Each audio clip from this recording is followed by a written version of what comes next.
What's going on, guys? This is Akoni and you're welcome to Akoni Plays. Over the last 25 years, I've been privileged to see an evolution in the gaming industry. From the previous pixel shooters, all those 2D pixel shooters, to consoles like the Sega Genesis and those DVD players that we used to, those DVD games that we used to play that time. Yeah, I remember. Remember Battle City? It's pseudo open world games with a frame rate like Thomas Edison's first film. You understand? The truth is, over the last 25 years, there have been some hits, there have been some misses, and there have been some abysmally low. You know what I mean. So I've decided to put together this video to tell you about the top 10 games that have made my childhood. I'm pretty sure that some of you will be hearing about some games today, and probably you don't know, you've not even seen or heard them before. I will tell you to go on YouTube or just find a way to, get to know these games. Yeah, I'm not trying to form like an OG guy, but yeah. And to the kids at home, sit and learn as I show you the top 10 games that made my childhood.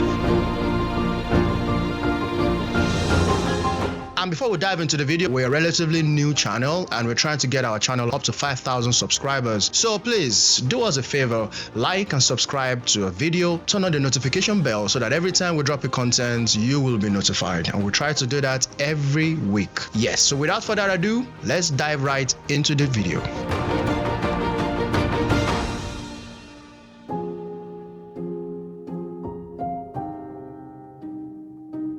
Number 10.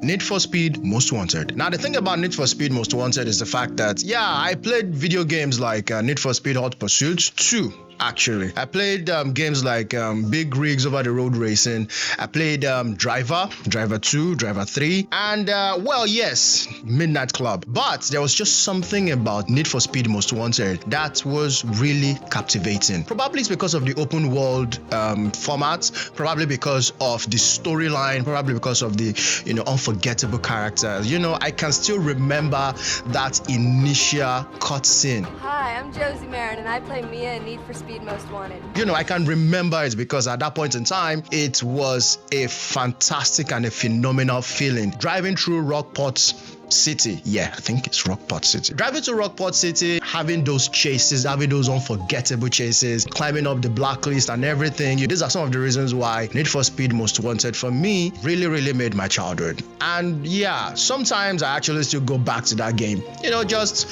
Just for the fun of it, that nostalgia is always there. This is not to disparage the Criterion iteration of the game. That's the Criterion game, Need for Speed Most Wanted. Yeah, that was it. That did it. But then the OGEA Need for Speed Most Wanted, that was just it. And you can't get it better than that. Number 9, Metal Gear Solid. I'm not gonna pick a particular installment in the Metal Gear Solid franchise. Everything was just solid. And some people would actually have my head for what I'm about to say, but the truth is, Metal Gear Solid made my childhood to the point that I have not actually played the 5th installment of the game. I'm just so used to that PlayStation 2 era of the game, the sound effect, the soundtrack, the story, the little things that we do, you know what I'm talking about. Yeah, those naughty things that we used to do in the game. Yeah, but then that is it. So Metal Gear Solid really opened my eyes to that stealth tactical espionage gameplay. There's actually another game that I would have loved to mention, probably in another part I will still talk about how the game really made my childhood, but then there was just something about Metal Gear Solid that it was so difficult, so challenging, especially when we have games where you don't get to sneak around. Most games out there then were just you'd run a gun, shoot around and make noise, but the Metal Gear Solid just introduced me to that stealth genre where, in fact, up until this time, we have skit makers still using that Metal Gear Solid sound effect. Yeah, that one. So that was it for me. Metal Gear Solid, really made my childhood. Number 8, Pro Evolution Soccer 6. PES 6. Oh wow. I would have loved to say, okay, yeah, probably it was another football game, and this is this is still a relatively new channel, and there are just so many games that made my child that I'm still going to talk about. But I really want to talk about PES 6, Pro Evolution Soccer 6. Pro Evolution Soccer 6 was a game changer when it came to that football simulator, genre, when in video game, as opposed to what we grew up with. And I'm talking about the Tecmo Soccer, International Superstar Soccer from the Sega Genesis, all of those games. As a matter of fact, Tecmo even released a particular football game then that was like turn-based JRPG style. Imagine football, turn-based JRPG. But then Konami came with Pro Evolution Soccer 6, and then the smooth gameplay, the soundtrack, the UI UX, it was faster than before. The frame rate was nice. Everything was just so smooth. And then, as opposed to the Sega lifestyle and the Win 11 that we were used to, you were introduced to a more realistic gameplay. Well, for that time, definitely. And it was just so nice. It was just so phenomenal. And you trust me, in this part of the world in Nigeria where we love football, you go to game houses and you see people playing Pro Evolution Soccer. Game houses where they actually still play reformed Pro Evolution Soccer 6. Yeah, the game is that good. From I would say 15 years ago now. From 15 years ago, Pro Evolution Soccer 6, and the game is just keeps on getting reformed. People are still living 10 years ago in those game houses. I don't want to mention names of cities in Nigeria before you come for my head, but there are places where they still play Pro Evolution Soccer 6. I know that a couple of months ago, even I still played it, but that's how much I love Pro Evolution Soccer 6. I know that there's been a big leap. Yeah, big leaps. Yeah, even though some of them are misses, and I'm not looking at you now, FC25. Good pass. Another shot blocked by the keeper. They must be wondering what they have to do to beat this goalkeeper today. Yeah, so Pro Evolution Soccer 6 was just so nice, was just so smooth, and yeah, it's made my childhood. Number 7, Barbarian. Now, this is a game that is not talked about very well. This is a game that has not received the love that it deserves, and I seriously pray that there can be a remake of the Barbarian game. For those of you who don't know, Barbarian was released on the PlayStation 2, and as opposed to the normal side-scrolling format that fighting games, Barbarian was a fighting game, as opposed to the normal side-scrolling formats that fighting games had at that point in time. Barbarian gave you access to a playing field where you can run around. As far back as that time on the PlayStation 2, pick up objects in the environment and use them as weapons, as opposed to games like Soul Calibur, as opposed to games like Bloody Roar, as opposed to games like Mortal Kombat. They had a very small character pool, definitely, but then the storyline was on point. The environment, the models, everything was so nice. And every time I remember the fact that this game needs to come back. It was made by Sapphire Games, and I don't know what happened to that, to those developers now, because I haven't been keeping track, with them. But then that game just really made it for me in an era where I was really tired of the norm in fighting games. I played Tekken, right from Tekken 3, Tekken 4, to Tekken 5. I played all of those games. But then Barbarian just still stuck it for me, because things that you could do on the playing field, as a matter of fact, you could be fighting, and at the end of the day, you would actually just get to find out hidden spots on your playing field. That was just so nice. And it was done, back then, since the PlayStation 2 era. If you don't know about Barbarian, and if you're a publisher or a developer out there, please, let's make enough noise so that we can bring back Barbarian, and I'm pretty sure we would not regret it. Number 6, Call of Duty Modern Warfare. Back in the time when I was still in the university, I was still in college, for those of you who, we call it university, I know probably wherever you are around the world, you call it college. Back then in college, you used to have LAN parties, and Call of Duty was one of the games that we played then.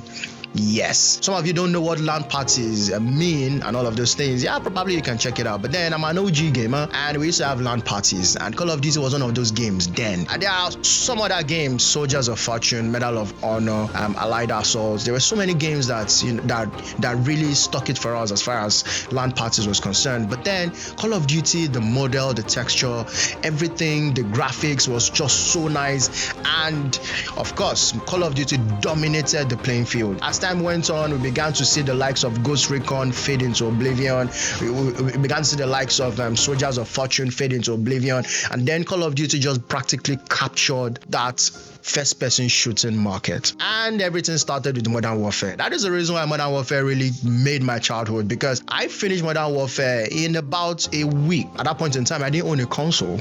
But I would go somewhere. I'm not going to tell you. I would go somewhere, play the game, and get past stages. And I was so good. In fact, I was better than the owner of the console. And he would sit down and watch me play. It was so good. And it was so nice. And it was so cinematic that every one of us would sit around and watch me play Call of Duty Modern Warfare. And even though there have been some misses over the years, my speech was actually longer than this year's Call of Duty campaign.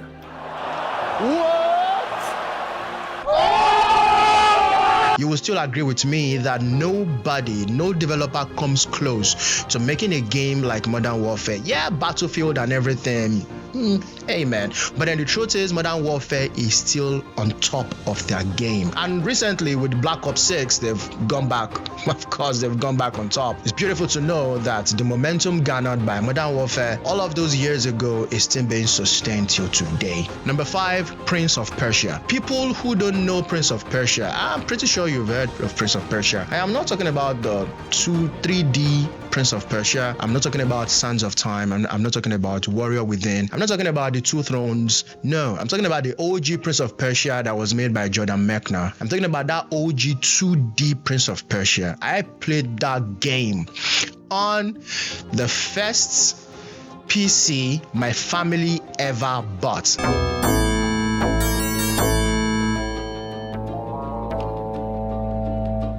That's a funny story about the PC, because unlike most families around the world, it was collective responsibility getting that PC then. And the only game that we could get on that PC, which is actually another game, there are those two games. Number 1 is Prince of Persia.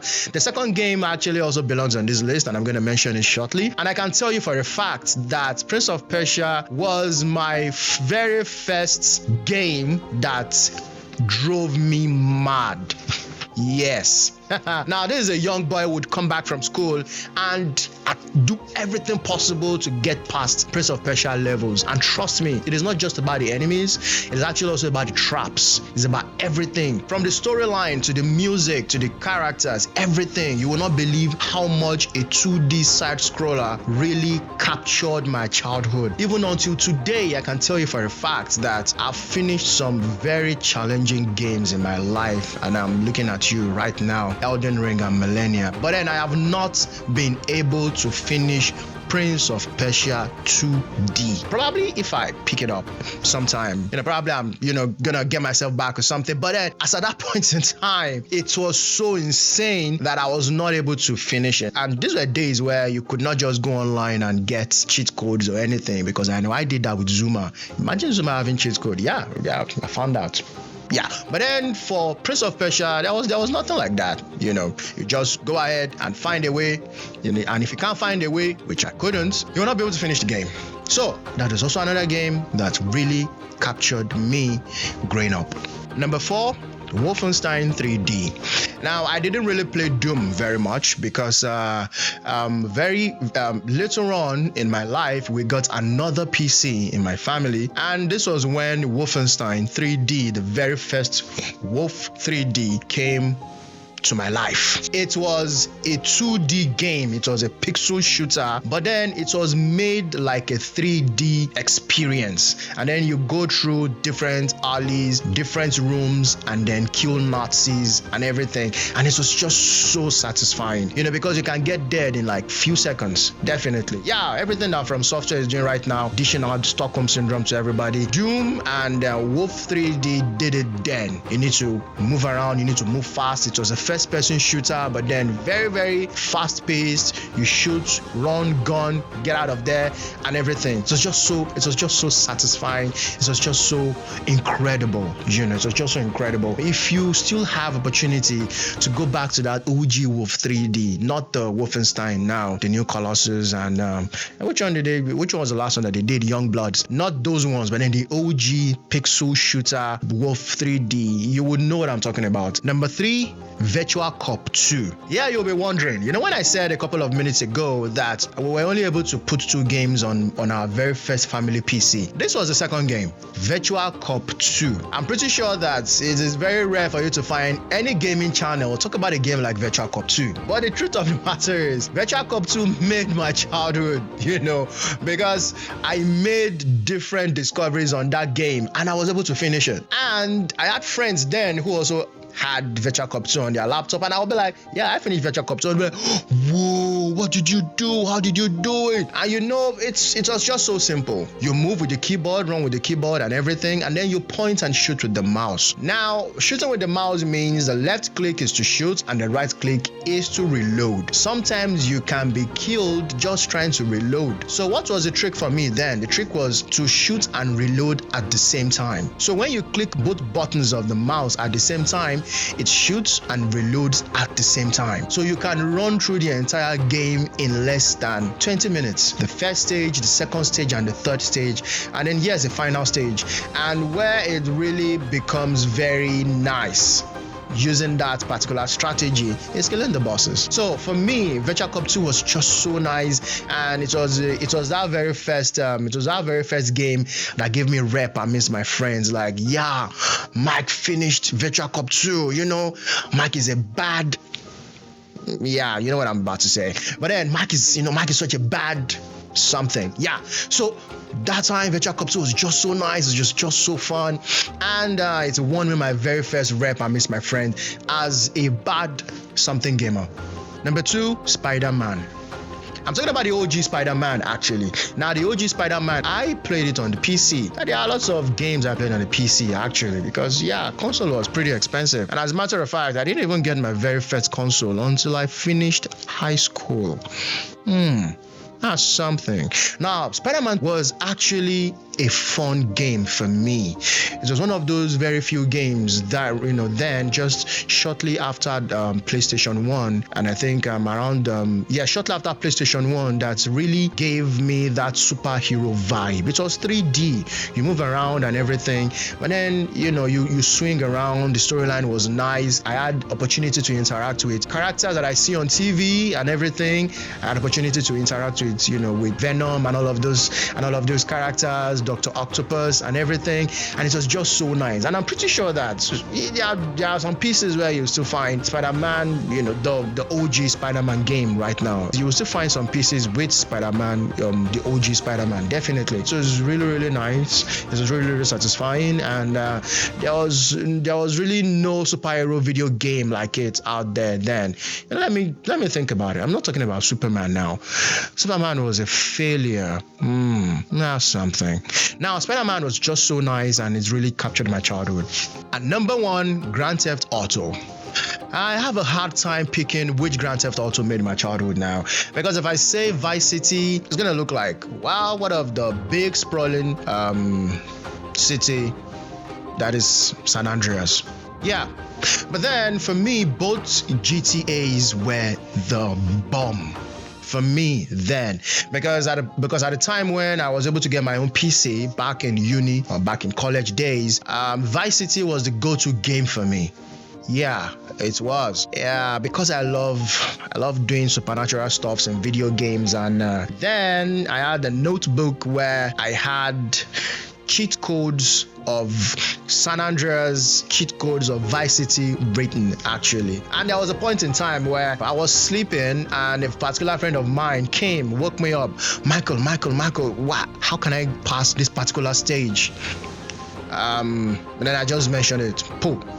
And then the guy was like, bruh, thank you. And then he went, and then he didn't come back. A couple of days after, I was hearing about myself everywhere. Do you know that guy? That guy passed a particular stage in Vice City from Dream. Just go and talk to that guy, anything. And then I became that guy that you go to for gaming help, whether it's Prototype, whether it's Max Payne 1 and 2, anything. You just come to me and be like, hey bro, how do I do this? How do I do this? How do I do that? I was the go-to guy. And that wouldn't have been possible without the game like Grand Theft Auto Vice City. I played GTA Vice City up to the point where, there are some things that I can remember that happened. I had so much money. I finished the game like repeatedly. Grand Theft Auto finished it repeatedly, that I was now practically looking forward to more mods. And that time there were mods that came out, mods where all of the cars were now pretty newer models of the cars and all of those things, and it was just so nice.